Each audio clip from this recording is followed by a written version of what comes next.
Eu quero olhar um pouquinho para fora do país agora e falar do conflito entre Israel e Líbano.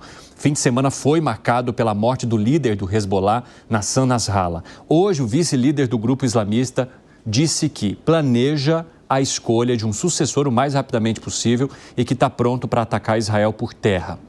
Do outro lado, Israel declarou que vai intensificar as ações contra o grupo. Várias partes da fronteira norte com o Líbano foram declaradas como zonas militares fechadas pelo exército israelense, porque existe a possibilidade de realizar operações terrestres no país vizinho. Então, dessa forma, entrar nestas áreas é proibido. O Departamento de Estado dos Estados Unidos disse que foi informado por Israel que operações em território libanês, serão realizadas, mas serão operações limitadas, focadas na infraestrutura do Hezbollah perto da fronteira. Outro temor que existe é sobre a entrada oficial do Irã no confronto. Mas o porta-voz da diplomacia do país descartou essa possibilidade de enviar combatentes ao Líbano e também à faixa de Gaza para enfrentar Israel. Alangani, quando a gente fala de uma incursão terrestre, a questão aí, de fato, escala para algo muito mais perigoso, né? Escala. Até agora, assim, se a gente fizer um balanço do ponto de vista militar, Israel tem sido bem sucedido, né? Conseguiu dizimar ali a liderança do Hezbollah, né? Integrantes importantes, o mesmo ali também na faixa de Gaza com o Hamas. Agora, o custo disso do ponto de vista político, geopolítico, das relações internacionais, é muito elevado, né? Porque tem uma vitória no campo militar, mas essa vitória no campo militar, Evandro, traz também a morte de vários civis. E aí a comunidade internacional acaba ficando contra, não à toa, até que Estados Unidos e França, aliados históricos, pedem um cessar-fogo. E aí isso vai na direção contrária exatamente do que você me perguntou. Uma incursão terrestre eleva muito mais o número de mortes e a escalada do conflito pode se tornar ainda maior.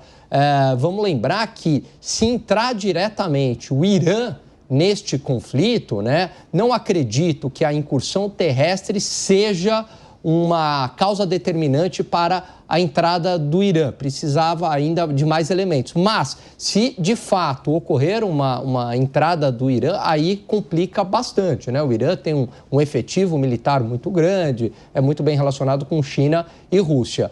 Agora, de qualquer maneira, é algo aí bastante perigoso essa incursão terrestre, né? Coloca mais tensão aí no Oriente Médio. Fala, Piperno. De fato, Israel conseguiu êxitos militares muito marcantes nesses últimos dias, matando líderes do Hamas. Aliás, antes disso, inclusive, conseguiu matar o Rouhani, né, o líder histórico do Hamas, no Irã. Agora, o alvo, que também acabou sendo acertado aí, foi o Nasser Nasrallah, um líder histórico há quase 3 décadas lá do Hezbollah. Mas é óbvio que também vai haver alguma tentativa de retaliação. Veja, o confronto de Israel com o Hezbollah não começou agora. Aliás, em 2006, o exército de Israel foi praticamente expulso do Líbano pelo Hezbollah. Então, ou seja, ele já estava lá. O confronto não acontece agora por conta do conflito em Gaza. Aliás, e muito menos o conflito em Gaza foi quem de fato acendeu aí, né, a guerra,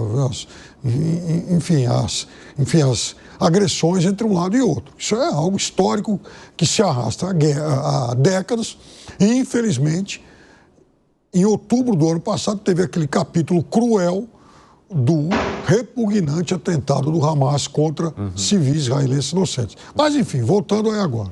Eu acho, embora, por exemplo, alguns veículos europeus, como o Guardian fala na iminência ou na possibilidade forte de que Israel faça um ataque por terra, eu acho que isso a gente tem que ver com bastante reserva e cautela, porque Israel sabe que o custo de uma ação como essa é muito alto. Vídeo que aconteceu em 2006 e de lá para cá, o Hezbollah é um grupo mais forte do que era naquela época. Lembrando que o Hezbollah no Líbano não é, uma guerrilha, um grupo terrorista, ele é parte do processo político, ele é parte do governo. O Líbano fracionou digamos, o comando político do país. Então, os vários grupos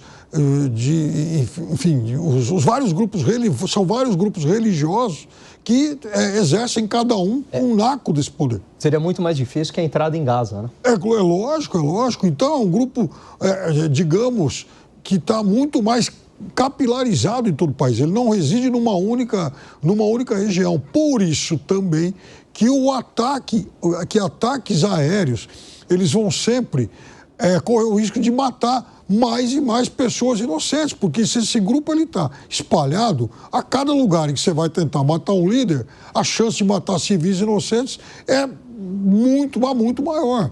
Então, a tendência é que a gente veja ainda muito banho de sangue. Agora, Segré, a gente precisa olhar também um pouco para os Estados Unidos, né? Porque a gente tem algumas, digamos, manifestações que podem parecer um pouco incoerentes, porque ao mesmo tempo em que os Estados Unidos defendem a destruição de QGs e também das estruturas do Hamas e do Hezbollah, porque são grupos que também são inimigos dos Estados Unidos, né? Inimigos históricos dos Estados Unidos, eles pedem um cessar-fogo por conta das consequências também em cima dos civis. Como que a gente compreende agora a possibilidade de manifestação e até de um apoio mais intenso, eu digo, estrutural dos Estados Unidos, principalmente no ano eleitoral? E aí que está. Isso pode mudar dependendo de quem ganha as eleições, Evandro. Não é uma questão automática e até uma questão lógica. Eu verifico, e talvez esteja muito errado, mas eu entendo que a posição de Israel está mais em proteger a sua cidadania e mostrar que está fazendo alguma coisa com dois objetivos. Primeiro, ainda tem pessoas sequestradas em poder do Hamas. Devemos lembrar que Israel não estava preparada para a invasão do ano passado, em que mais de 200 pessoas foram sequestradas, teve mortes, assassinatos e até bebês no forno. A gente não pode esquecer isso. Então, essa falta de previsibilidade pode estar fazendo esse tipo de ação, dizendo, para evitar que isso aconteça de novo, eu vou atacar diretamente ao meu potencial inimigo, ou que tem potencial de fogo para repetir isso de uma forma até mais cruel. Mas tem sempre duas situações que aglutinam o nacionalismo e a soberania. Uma, precisamente, é uma guerra, em que você coloca em risco a sua própria soberania, e outra, um ataque eventual à democracia. São duas coisas que aglutinam sempre a população de qualquer país. E eu lembro claramente porque meu país teve a desgraça de estar numa guerra, em 1982. E aí aplica uma situação até estranha. Os jovens, e eu era jovem nessa época, a gente quer ir para lutar pelo país, uma barbaridade, mas é o sentimento. E para a população que não está nessa linha de frente, tem uma situação dizendo, isso está conspirando contra a nossa soberania. Então nós temos que defender o governo de turno, e naquele momento na Argentina, o governo militar, que não queria ninguém que continuasse, mas aglutinou. Eu lembro, dia 30 de março de 1982, todo mundo foi contra o governo na Praça de Maio para reclamar o final da ditadura. 2 dias depois, em abril, início de abril, todo mundo foi a parabenizar o governo, que 2 dias antes estávamos todos querendo que saia, pela questão de recupero da soberania nas Ilhas Malvinas. Então, é uma situação muito complexa que tem mais a ver com a questão interna. E aí, claro, a perda de civis, de vidas civis, é muito triste, é lamentável e é necessário que essa guerra termine. Mas nós temos que sempre nos colocar do lado das duas partes. Qual é o objetivo? Destruir Israel. Não está defendendo o território palestino. Isso já foi colocado, inclusive, em 1947, 48, na ONU mesmo, proposto pelo diplomata Aranha do Brasil, e os palestinos que não quiseram, porque o objetivo não era ter um território também palestino, era que Israel não existisse. Fala, seu Zé. Pois é uma guerra muito complicada, né? Porque, veja bem, o aliado histórico de Israel está dizendo publicamente, não deve ser assim e tal. Isso aí é medo exatamente do que está acontecendo nos Estados Unidos de campanha eleitoral, isso possa ser usado. Mas veja bem, Israel conseguiu ali em 2 dias o que os Estados Unidos vem tentando há muito tempo, que é eliminar os líderes de uma entidade que é uma inimiga brutal dos Estados Unidos, né? O Hezbollah ele é um frontal inimigo dos Estados Unidos. E esses líderes nunca conseguiram ser alcançados pela inteligência norte-americana e serem combatidos assim. Uma área muito densa, um grande número de habitantes, e eles estão incrustados exatamente entre os habitantes. É assim o modo operante do terrorismo, né? E o Hezbollah, ele vai um pouco além. Ele tem mísseis, tem organização militar, tem armamento que é maior, inclusive, do que muitos países, ou seja, uma grande força, né? E Israel está conseguindo fazer o que os Estados Unidos nunca conseguiram. Agora, o perigo ali é uma guerra generalizada, parece que não há evidências imediatas disso, né? De uma guerra generalizada, mas há informações da possibilidade. Tanto é que os países já estão se mobilizando para atender os seus patriotas lá. O Brasil, por exemplo, já tem 2 aeronaves prontas aqui para repatriar brasileiros da região, o que é uma indicação de que o Itamaraty tem informações de que a situação é grave. É muito difícil Israel travar uma guerra contra o Hamas e contra o Hezbollah sem sem o efeito colateral que se chama morte de pessoas inocentes, porque exatamente esse grupo procura se esconder entre eles. É uma situação sensível e que, olha, ninguém sabe exatamente onde é que vai dar isso. A gente falou um pouquinho sobre o posicionamento do Itamaraty e o presidente da República está no México e deve se reunir com o ministro das Relações Exteriores lá para definir se fará um plano de fato de repatriação de brasileiros que hoje estão no Líbano. Conta pra gente essa história, Jana. Bem-vinda mais uma vez.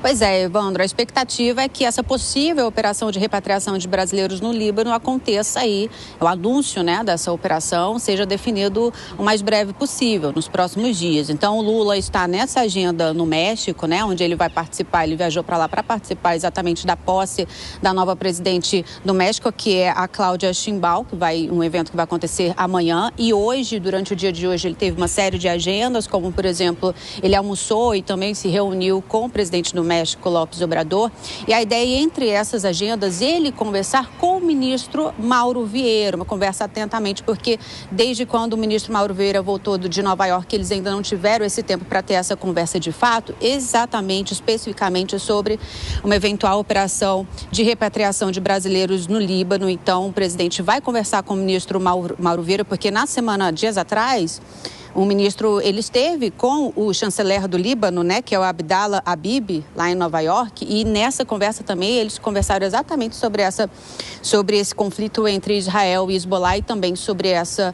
eventual operação aí de resgate.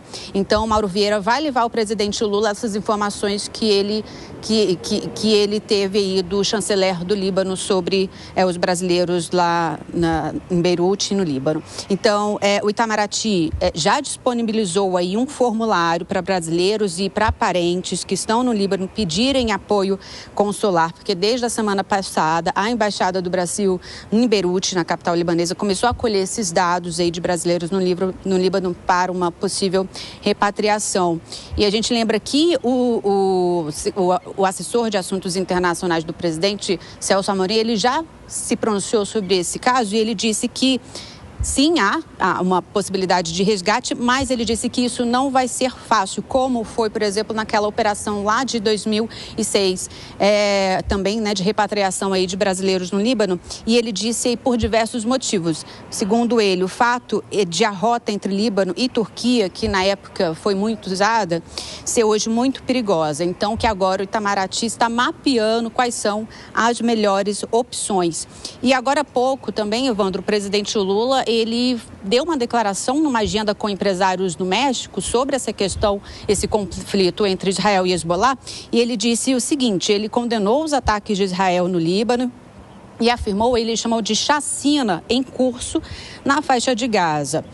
Segundo aí o presidente Lula, o governo de Benjamin Netanyahu está atacando e matando pessoas inocentes na tentativa de atingir Hezbollah e o Hamas. Segundo o presidente Lula, a guerra é a prova da insanidade do ser humano, a guerra é a prova da incapacidade civilizatória do cidadão que acha que ele pode, na explicação que ele precisa se vingar de um ataque e fazer matança desnecessária com pessoas que não têm nem como se defender.